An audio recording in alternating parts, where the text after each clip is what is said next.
My sister and I accidentally unlocked two systems, clear, and supply duplication. She took supply first, leaving me with clear. 1 week later, an extreme freeze swallowed the city. I cleared ice and wreckage, and everyone called me a hero. But her greed grew. In a rescue crisis, she locked me outside. At the door, I heard her hateful voice.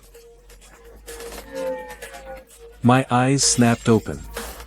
I had returned to system selection day. This time, my sister rushed ahead and chose clear.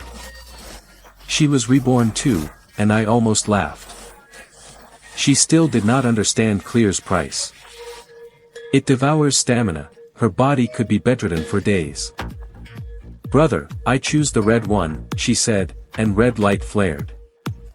She thought this life was her turn to become the hero. I asked, are you sure? That power looks exhausting. She said, this time, let me protect you. I knew the truth, she wanted a servant, not a brother. She would drain me dry, just like last life. I touched the golden symbol, and warm light wrapped around me. Binding successful, unlimited supplies, beginner rank. Countdown to the freeze, 167 hours. Ling Qin waved her hand, and the toilet vanished. Her face went pale, but greed hid the pain. Brother, pour water and give me the bank card. She was already treating me like a servant. I said calmly, buy what? Get lost. The room went silent. Her smile cracked. Are you blaming me for taking the red system? I did it to protect you, she insisted. I stood over her. This apartment is mine. Pack up and leave. She shouted, I awakened the strongest power. I will not save you later. I stepped closer. Strongest power. It only erases things. It cannot create food. In 7 days, it will be -60. Without food or warm clothes, you can erase a building and still die. Ling Qin trembled. She had forgotten that fatal problem.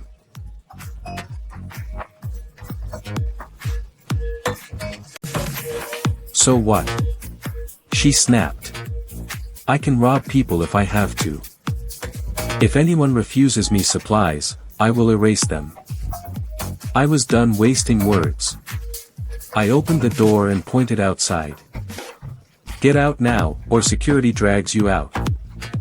Ling Qin packed clothes and jewelry, cursing me as she left. When the door shut, I finally breathed. The first cut was complete. Without that poisonous sister beside me, I could move freely. February 4th, 10 in the morning. 7 days before the freeze. I listed my 8 million apartment online at a brutal discount. Then I mortgaged company shares, emptied credit lines, and borrowed everywhere. By evening, I had 16 million in cash. Money meant nothing after doomsday. Only supplies could keep me alive. I drove straight to the abandoned cold chain logistics park in the west suburbs. In my last life, that place became a survivor fortress. This time, it would be mine. I paid the greedy manager in cash and cigarettes for a half-month rental. The moment I got the keys, I locked the gates behind me. The underground freezer was huge, cold, dry, and easy to defend. System scan complete. Suitable as a real-world supply transfer station. Anchor this space. From now on, anything I collect can be sent here. Next came supplies. I stormed the wholesale market like a madman. Rice, flour, canned food, medicine, fuel, clothing, batteries, generators. I told everyone it was for remote mountain farms before a road closure. At night, trucks rolled into the factory one after another. When workers left, mountains of supplies filled the freezer. I pressed my palm against 50 tons of rice. Golden light flashed. The entire pile vanished into my system space. Inside that silent yellow space, time stood still. Even 100 years later, the food would still be fresh. But food alone was not enough. At -60, I needed heat.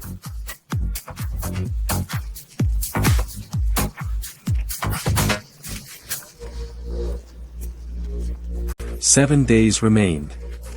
I needed more than food. I needed a fortress. My phone buzzed. Ling Qing sent a photo from a luxury restaurant. She was smiling beside her senior, Ji Buxiao. I laughed and blocked her. Eat well. It is your last warm meal. At the factory, workers stared at my blueprints like I was insane. 50 centimeters of aerospace insulation. 2 layers of bulletproof steel. Seal every vent. Keep only filtered emergency intakes. The foreman asked if I was preparing for a nuclear strike. I wired 5 million up front and offered triple pay for 3-day completion. Greed made him call me father and start working immediately. This was not just a shelter. It was an ecosystem outside the apocalypse. Then came special crates from my private channels. High-voltage fence generators, military floodlights, riot barriers. The first horror of doomsday is not zombies. It is people. Starvation and cold turn humans into beasts faster than any virus. I stored every defense material in system space. When the last construction truck left, the iron gate closed behind it. Still not enough. Far from enough. With only 500,000 left, legal buying was finished. At 2 in the morning, I reached the bonded logistics center. Containers from across the world sat there like stacked building blocks. I nearly emptied half the high-value warehouses before my mind began to ache. On the way out, black modified trucks rushed into a hidden storehouse. The Black Shark Gang. Local smugglers, armed and arrogant. Their crates carried danger symbols, TNT, detonators, industrial explosives. My heart kicked once. This was exactly what my fortress still lacked. If fate delivered a gift, refusing it would be rude. I slipped behind the warehouse and pressed my hand to the steel wall. The distance was perfect. System lock, collect everything inside.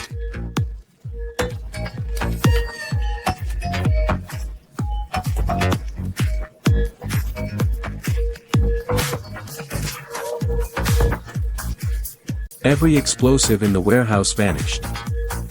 The gang members froze, still holding empty air. Their bald boss rushed in, screaming at shadows and useless men.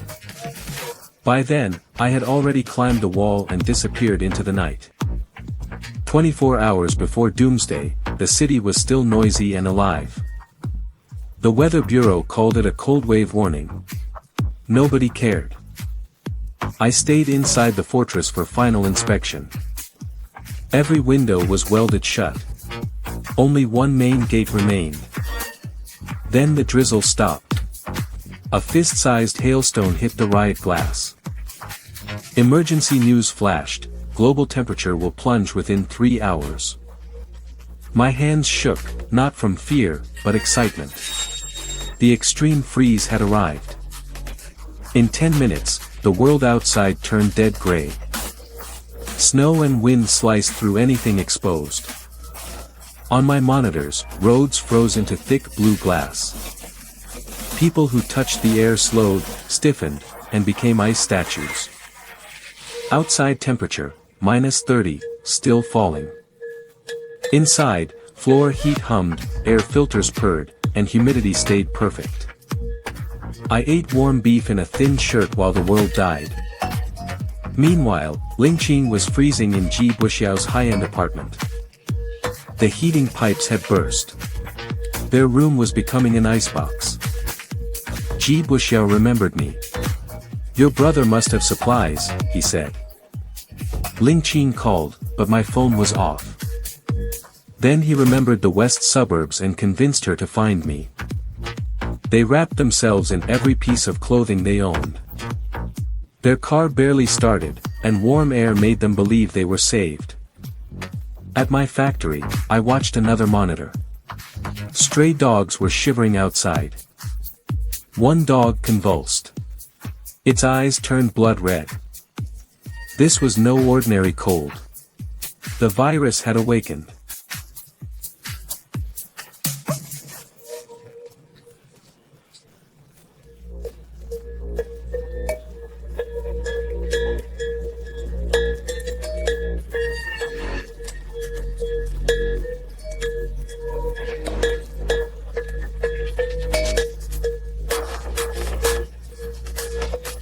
The virus did not fear cold. It loved it. Lingqing and Jibuxiao would reach me in about 2 hours. I stood at the console and pressed the red switch. Fortress defense mode activated. The outer high-voltage fence came alive, blue arcs dancing in the snow. Outside, visibility fell below 5 meters.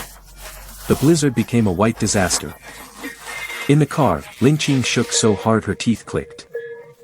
Jibuxiao could barely feel his hands on the wheel. The navigation said they were close. Then the car slammed and died. The chassis had caught on a frozen ridge in the road. They had no choice. Stay and freeze, or walk. They staggered through the storm until my factory appeared before them. But it was no longer a factory. It was a steel fortress. All windows were sealed. The walls were armored. Barbed coils crowned the fence. Lingqing pounded the gate until her hands went numb. "Brother, I am freezing. Open the door." Jibuxiao shouted that we were family, that I could not watch them die. Inside, I sat on a leather sofa before a wall of monitors. Beside me, spicy hot pot boiled, red oil rolling under the steam. I opened the external speaker and asked who was disturbing the night. Lingqing cried when she heard my voice. "Brother, it is me. Please open up."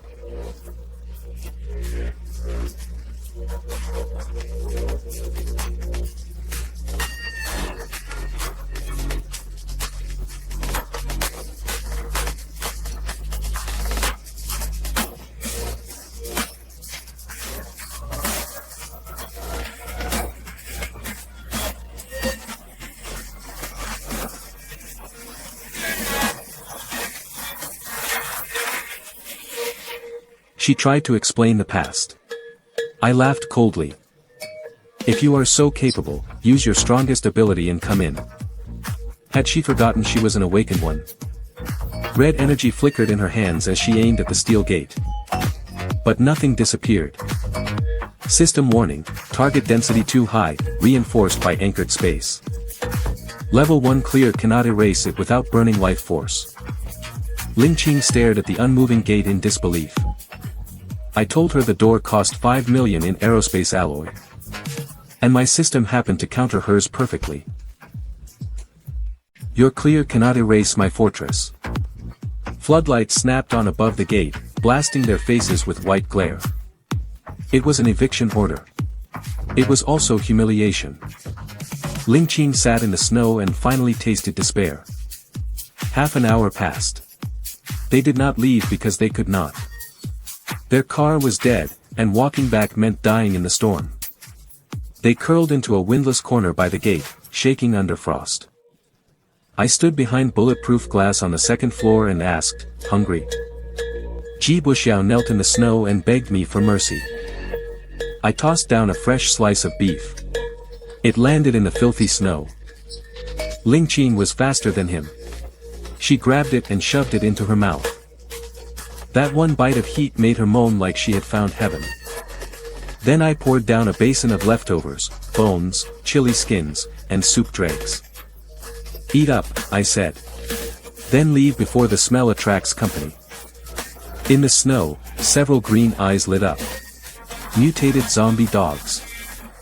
Jibuxiao reacted first and tried to run. They slipped on the soup and fell hard. That delay was enough. The first dog lunged. Jibuxiao kicked it, but it felt no pain. In panic, he shoved Ling Qing forward. The red icon in her mind flashed wildly. Disappear. Red energy crushed the zombie dog, and it vanished with a scream. Ling Qing nearly blacked out, but she learned something important. Her power could not open my gate, but it was deadly against monsters. From above, I smiled. Good.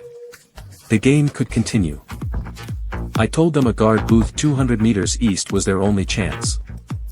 Then I closed the window and shut off the lights. They crawled through the dark storm and blocked the booth windows with scrap wood. Ji Buxiao tried to comfort her. Ling Qing slapped his hand away. You are useless now, she said. I only kept you because you looked good. Ji Buxiao lowered his head, hiding the hatred in his eyes.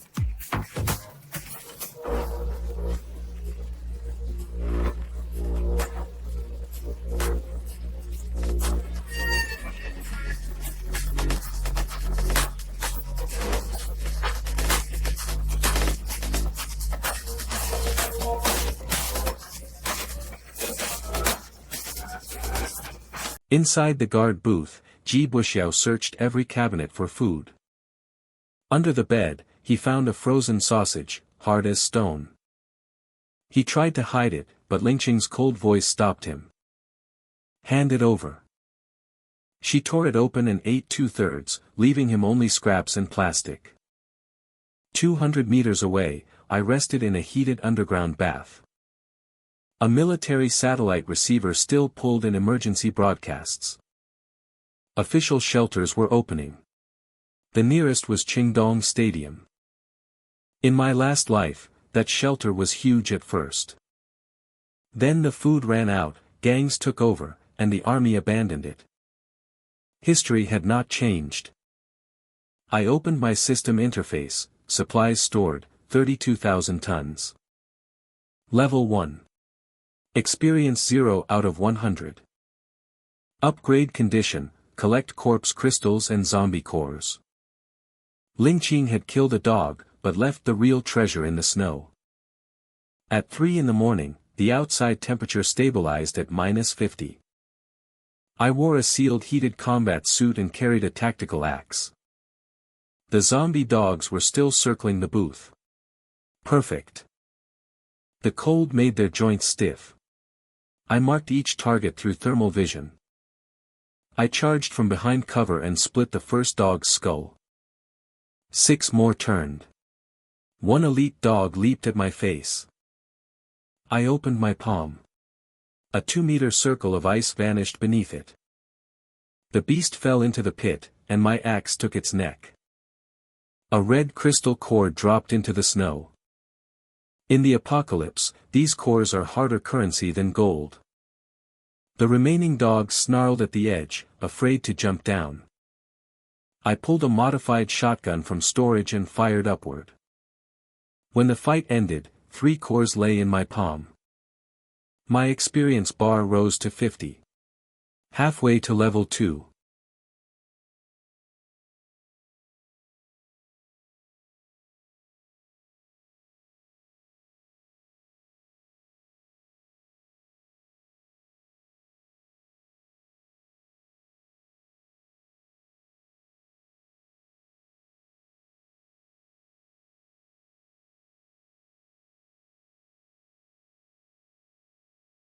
I glanced at the guard booth. The broken window had been blocked again. Inside, only footprints and a half-chewed sausage wrapper remained. I was not worried. In Doomsday, staying alive can hurt more than dying. My next target was the First People's Hospital downtown. There were zombies there, and something I needed more, antiviral serum. Meanwhile, Qingdong Stadium had become a temporary shelter. Thousands of survivors crowded the entrance while soldiers held the line. Ling Qing and Ji Buxiao arrived looking like beggars. A soldier blocked them. Ling Qing shouted that she was special. To prove it, she erased a heavy roadside barrier with red light. The soldier's face changed. An awakened one had appeared. 5 minutes later, Ling Qing sat in a warm office. The logistics chief, Director Wang, asked how large a thing she could clear. She bragged that she had killed a mutated dog. Wang laughed. Killing one dog does not make you invincible. Outside are thousands of zombies. One at a time power is useless in battle. Then his eyes moved to the snow-covered runway. But for clearing snow and debris, your ability is a miracle. Ling Qin felt insulted. I am an awakened one, not a road worker. Wang's smile vanished. Work, or go back into the snow. Ji Buxiao was terrified and pulled her sleeve. Half an hour later, Ling Qin was assigned to the special clearing team. Her job was simple: stand before engineering vehicles and erase snowdrifts. Every 10 activations made her skull feel like it would split. If she slowed down, the overseer cursed her through a loudspeaker. Ji Buxiao, with no ability at all, was sent to corpse disposal. He carried bodies toward the burn pit, choking on the stench and infection risk. To live, both of them swallowed their pride.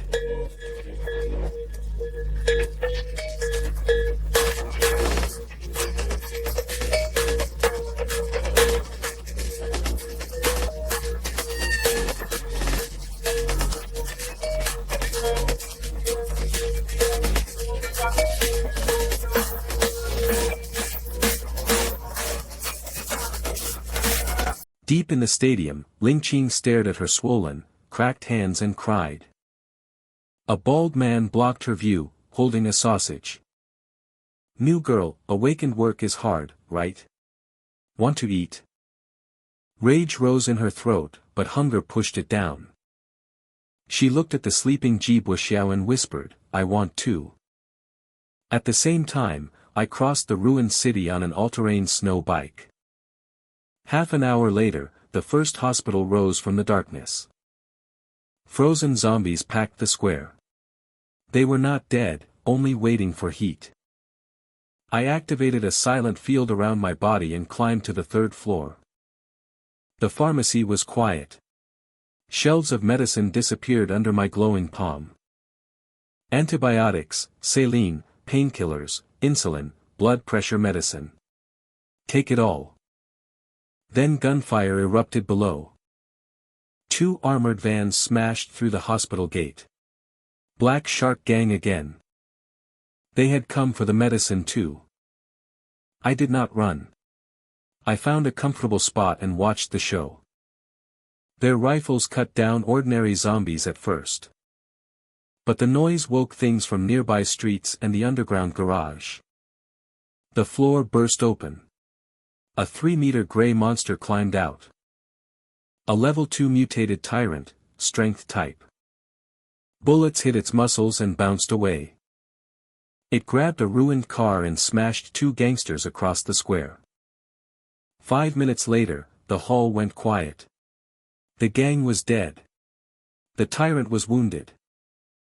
I dropped from the 3rd floor and pulled out a block of TNT. The monster opened its mouth. I threw the explosive inside. Boom. The entire building shook. In the corpse, I found a walnut-sized blue crystal core. A level 2 strength core. Exactly what I needed. Warmth rushed through my body as the system upgraded.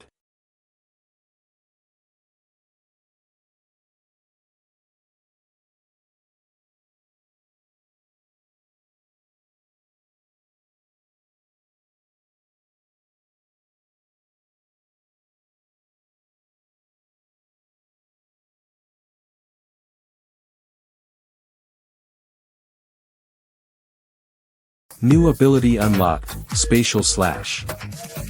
It creates a 1-meter crack in real space, ignoring physical defense. A black line formed at my fingertip. I swept it across an armored van, and the steel opened like paper.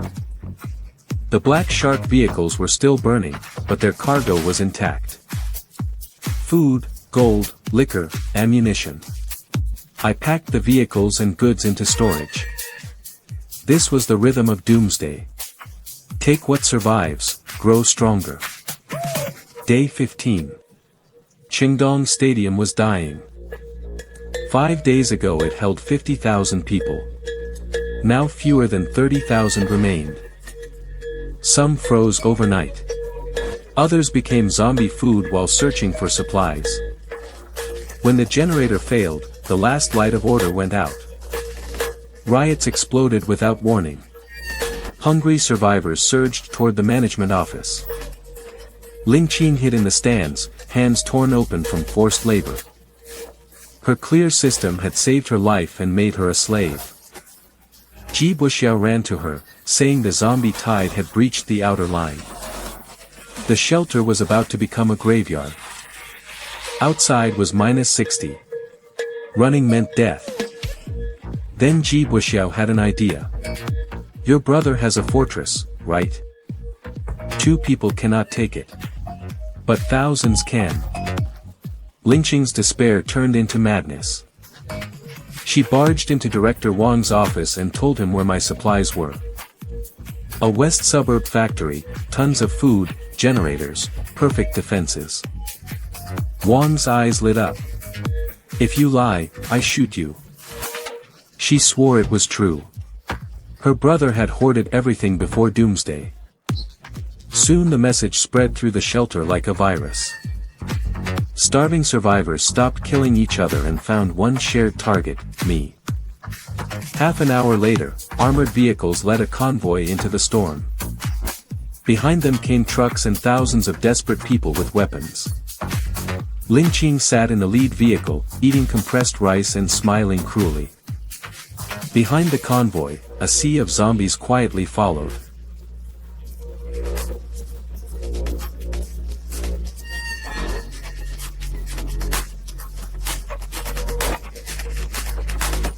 At my steel fortress, no alarm sounded because I had muted it.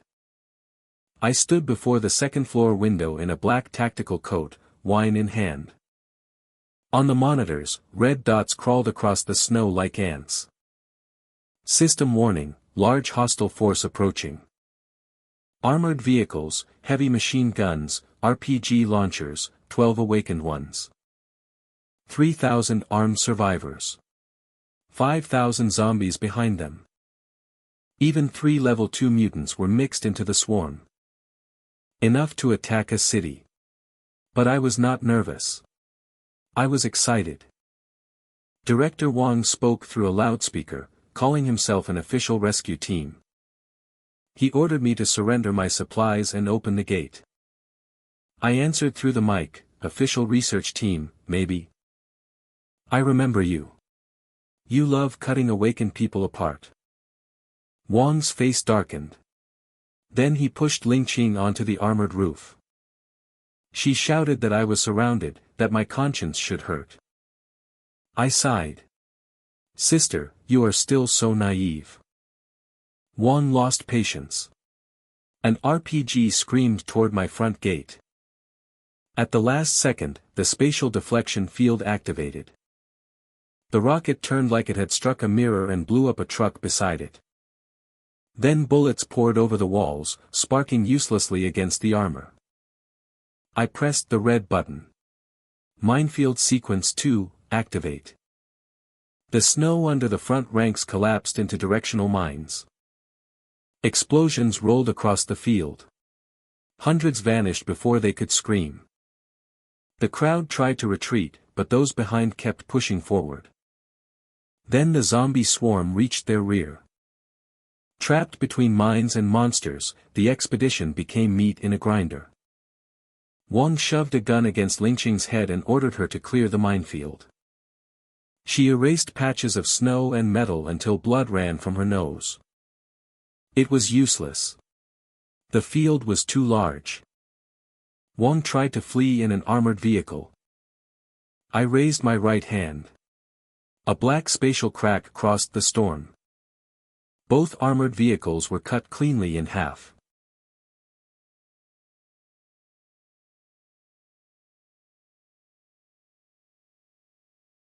The battlefield fell silent for one breath. Survivors and zombies alike seemed stunned by that single cut. Ji Buxiao hid in the rear, staring at me like I was a god. The battle lasted 3 hours. Except for a few who fled into the snow, the entire expedition was destroyed. When the storm paused, pale moonlight covered the open-air graveyard. Only 2 people still breathed before my gate, Ling Qing and Ji Buxiao. They had survived by falling from the vehicle and pretending to be dead. Now they had nowhere to run. The gate opened slowly. I walked out in a thin black shirt, axe in hand. Ling Qing crawled toward me like a dog. "Brother, I was wrong. Wang forced me. You know I am timid." I said nothing. I took out a table, a clay stove, broth, spices, and sliced lamb. In -60 degrees, I started hot pot in front of them.